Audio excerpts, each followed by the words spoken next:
નગરપાલિકાના વેરા ભરવામાં ભાજપ અને કોંગ્રેસના કાર્યાલય જ બેદરકાર। ગઈકાલે નાણાકીય વર્ષના અંતિમ દિવસે સરકારી કચેરીઓમાં અધિકારીઓ વ્યસ્ત જણાવ્યા હતા। ભુજ નગરપાલિકાએ છેલ્લા 5 વર્ષનો વેરા વસૂલાતનો રેકોર્ડ તોડ્યો છે। આ વર્ષે ભુજ સુધરાઈ કચેરી દ્વારા રેકોર્ડ બ્રેક વસૂલાત કરાઈ છે। ગત વર્ષે 10 કરોડ 75 લાખ રૂપિયાની વેરા વસૂલાત થઈ હતી અને આ વર્ષે 11 કરોડ રૂપિયાનો વેરો વસૂલાત કરવાનું ટાર્ગેટ સુધરાઈ દ્વારા જારી કરાયો હતો। જો કે આ ટાર્ગેટને પણ સુધરાઈએ વટાવી દીધો હતો। આ વર્ષે ભુજ નગરપાલિકાએ 11 કરોડ 50 લાખ 36,669 રૂપિયાની વસૂલાત કરી હતી। અંતિમ દિવસે સરકારી કચેરીઓના મોટા લેણા ભરપાઈ થતાં આ આંક વધી અને 11 કરોડ રૂપિયાને વટાવી દીધો હતો। નાણાકીય વર્ષના અંતિમ દિને ભુજ નગરપાલિકાએ 96 લાખની વેરા વસૂલાત કરી હતી।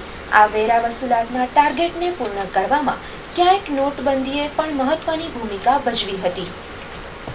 દર વર્ષની જેમ આ વર્ષે પણ નગરપાલિકા વેરા વસૂલની કામગીરીમાં પહેલે તો ભુજની જનતાનો આભાર માનું છું કે ભુજના જે પોતાની પ્રોપર્ટી માલિકીની જગ્યા છે, મકાન છે, કોમર્શિયલ છે અથવા તો સરકારી પ્રોપર્ટી છે, એ લોકો જે અધિકારીશ્રીઓ ભુજની જનતા જે નગરપાલિકાને સાથ સહકાર આપે છે અને પોતાના મિલકતના વેરા ભરે છે, તો ભુજની જનતાનો આભાર માનું છું નગરપાલિકાના પ્રમુખ તરીકે।